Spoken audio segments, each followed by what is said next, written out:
If you're a gamer or a creator, video editing or CAD work, this fairly high-end Skylake based Acer Aspire V7 Nitro could be interesting for you. We've got the Core i7 version here, quad-core Core i7 version with a GTX 960 GPU inside. We tested a previous or a different version of this one with the Core i5 and the 940M, the NVIDIA 940M inside. But this is the higher end version. It hasn't got the SSD inside and it hasn't got the 4K screen. It's a full HD matte screen, which actually might suit some people pretty nicely. We've done the full review. The full review's up on the website, and I'm going to give you some performance test results. We'll give you gaming test results, and I've done a video rendering test as well. Let's take a quick look at the specs we've got here, because there are a number of versions of the VN7 around. This is the one with the Core i7 quad-core, Skylake generation, 2015, late 2015 generation, and the GTX 960M GPU, so the high-end CPU and the high-end GPU. RAM is the 8GB version, so it's possible to get 16GB version as well, and the display is the full HD version and not the full 4K version. We've also got the 1TB spinning hard drive, and we haven't got the additional 128 or 256GB PCIe SSD option, although the spinning hard drive has an 8GB SSD cache in it. There's AC Wi-Fi on here with a theoretical connectivity of 866 megabits per second. We got 54 megabits per second over Wi-Fi in our test. There's a chiclet keyboard with a numeric pad on the V7 Nitro. The keyboard is backlit and keys seem to be mounted firmly with no wobble at the edges. Good pressure points and really a nice keyboard typing experience. The touchpad has a reasonable feel to the surface of it, but it has a little bit of a clacky, clattery feel on the bottom as you use the mouse buttons. Screen center brightness is 346 nits, which is pretty good, and in fact better than the previous model we tested just a few weeks back. This has a slightly different panel inside. You can get the 4K screen as well, but we're testing the full HD model here. Contrast was pretty good, and that's over 1000. Black level down there at 0.32 nits. There are some screen response times on our full review, so if you're interested in gaming, do check out the response time measurements. In terms of color accuracy and color space, we've got good grayscale accuracy and good color accuracy on this screens, delta rates of 3.58 and 4.01 respectively. And we also get a good sRGB coverage of 91%, 59.5% of Adobe RGB. See the full review for notes on some chroma noise which might be introduced due to the matte screen. CPU performance is good. There's the Cinebench R15 multi-CPU score, 679 points. Look down there at the V Nitro VN7 55SF, which was the Core i5 version we tested just some weeks ago, 468 points, so 30% slower than the Core i7 version that we have here. PC Mark 7 scores there, 4671 for our V Nitro here.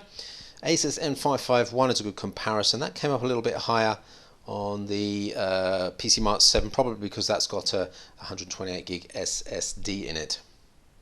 If you look at the V Nitro 7 from last year, the 791G, that had an SSD in it, the one we tested, and again you'll see the scores are much higher. So because of the spinning hard drive on this version we've got here, the PC Mark 7 scores a little bit lower than you might expect with an SSD based device. And there are the Crystal Mark scores. Sequential read speed of 113 is not that fantastic. A 4K write of 0.786 megabytes per second is really quite poor. If you're really going to use this for video editing, you probably want to think about having the SSD version of this. Gaming is another story, actually. The hard drive not impacting the performance too much. If you look at our Tomb Raider tests, 113 frames per second on that test there, which is low screen resolution, 1366 by 768. You'll see it's pretty good. Go to full HD on that and you drop down to 71.2 frames per second, which is still very good. And on the 3 tests we did, Tomb Raider, Thief, Battlefield Hardline, scores were acceptable across the board, except if you want to go to ultra settings on Thief. It just drops below that 30 frames per second, which is important for a smooth playing experience. Noise on this version, you need to take into consideration it's got a spinning hard drive, so there's always a very small level of noise in the background, and it's got a dual fan inside, and under rendering tests and long-term gaming you really can hear that fan noise. It's not a whining noise, it's just an air movement noise, but 48 dB is pretty noticeable.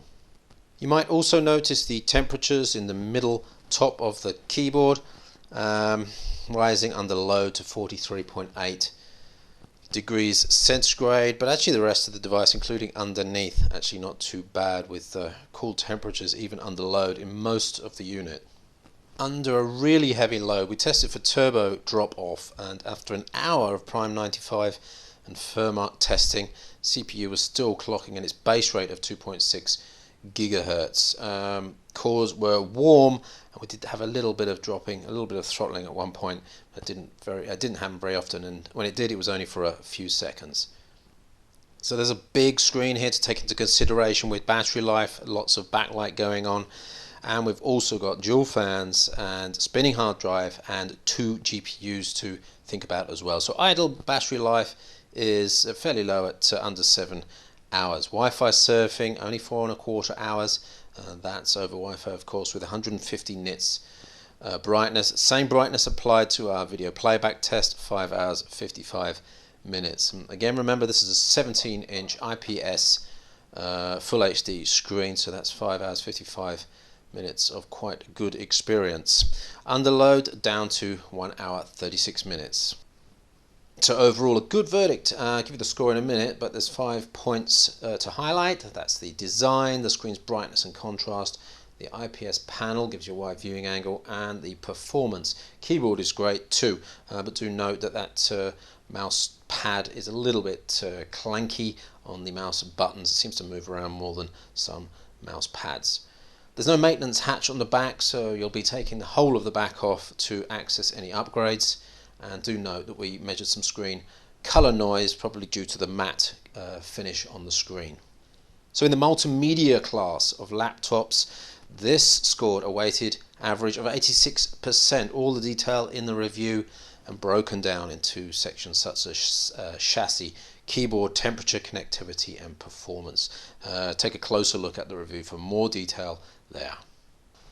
86% is the score we gave the V7 Nitro, at least this version of them, and that's one of the problems actually with this model. There's so many variants of it, so many options in terms of graphics cards, screens, memory, SSDs, and even processors as well. So that's one of the things you'll have to sort through when you're looking for a version. But for full HD video editors and gamers, this is a pretty interesting solution. A €1,300, 3.1 kilos, so it's not lightweight, it's not ultra mobile at all. Taking it in your backpack could be a problem, but certainly taking it between a couple of locations in a car, for example, really no problem. Interesting powerhouse. Don't forget to subscribe to these videos. We've got a number of devices coming up this week. I've got at least 4 in the room next door to me now that I'm going to do over the next 48 to 72 hours. If you get something out of the videos, don't forget to give us a thumbs up. If there's something extra you want to see in the videos, don't forget to put comments underneath the video below. Thanks for watching, and we'll see you on the next Notebook Check Tech Review.